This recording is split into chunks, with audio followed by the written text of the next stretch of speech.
अब छठे अध्याय के 45वें श्लोक में भगवान श्री कृष्ण बता रहे हैं कि श्रीमानों के घर में जन्म लेने के बाद जब वह योग भ्रष्ट परमात्मा की तरफ खींचता है तब उसकी क्या दशा होती है। भाई श्रीमानों घर में जन्म ले लिया, अब उसका मन परमात्मा की तरफ जा रहा है, तो अब उसकी दशा क्या होगी। प्रयत्नाद्यतमानस्तु योगी संशुद्धि किल्बिषः अनेक जन्म संसिद्धस्ततो याति परां गतिम्। तू का क्या मतलब हुआ? तू का मतलब हुआ इस कि जिज्ञासु, जो भी जिज्ञासु है, जब वेदों में कहे हुए सकाम कर्मों का अतिक्रमण कर जाता है ना, जो वेदों में सकाम कर्म, जो जिज्ञासु जिसके विषय में भी हम लोगों ने बात किया, चर्चा किया था पिछले श्लोक में, तो वो जो वेदों में कहे गए सकाम कर्म उसका अतिक्रमण कर रहा है, उसको नहीं, उसको उससे भी आगे बढ़ जाता है, उसके लिए वो महत्वहीन हो जाते हैं। तब जो योग में लगे हुए हैं और तत्परता से यत्न करते हैं वो तो, है ना,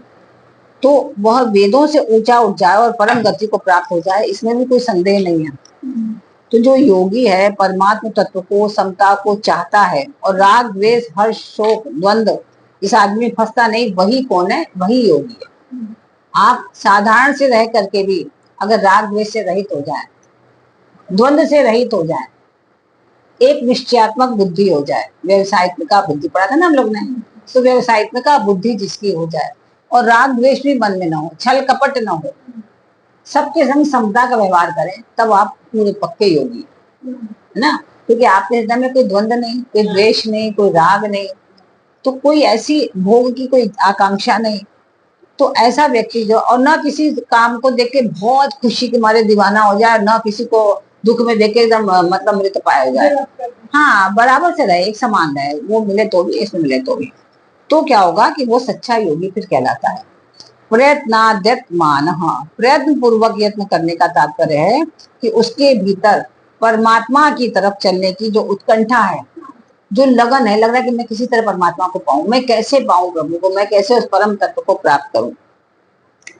उत्साह तत्परता है, वह दिन प्रतिदिन बढ़ती जाती है उसकी। ऐसे व्यक्ति की जो दशा होती है ना, कह रहे जो सीमांकुर में पैदा हो गया और भोग भी भोग लिया उसने, लेकिन अब उसके मन में हर समय बेचैनी रहेगी,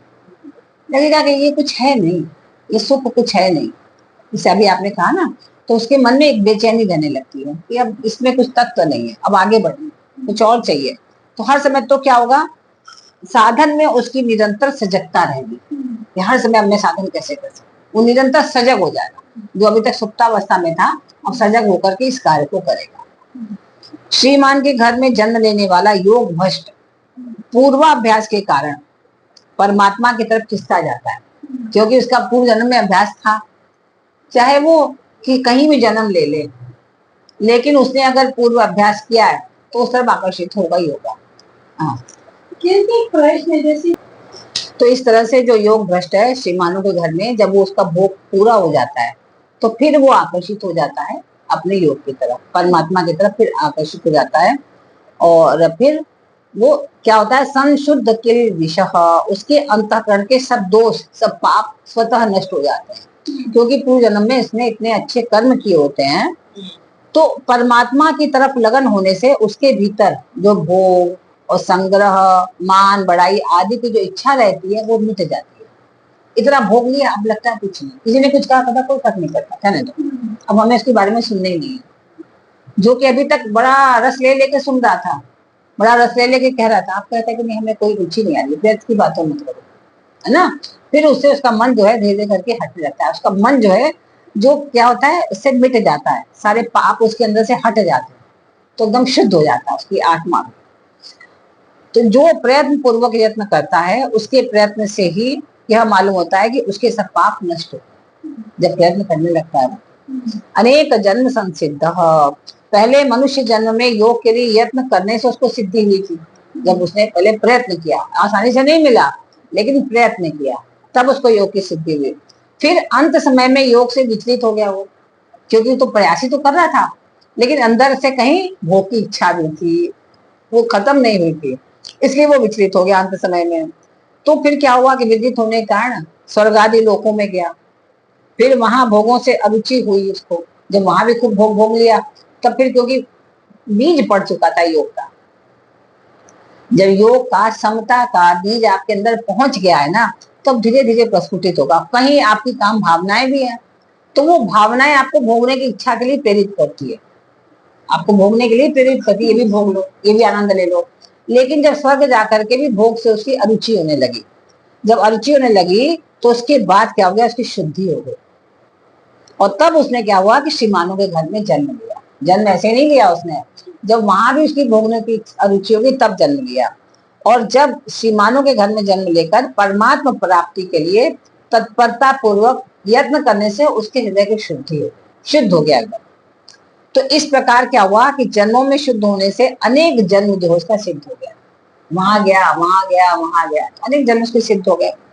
ततो याति पराम गति, इसलिए वह परम गति को प्राप्त हो जाता है। ये अब जैसे आपने बताया कि बॉम्बे में, कहा गुजरात में 13-10 साल का बच्चे ने ले लिया, कितनी बड़ी बात है,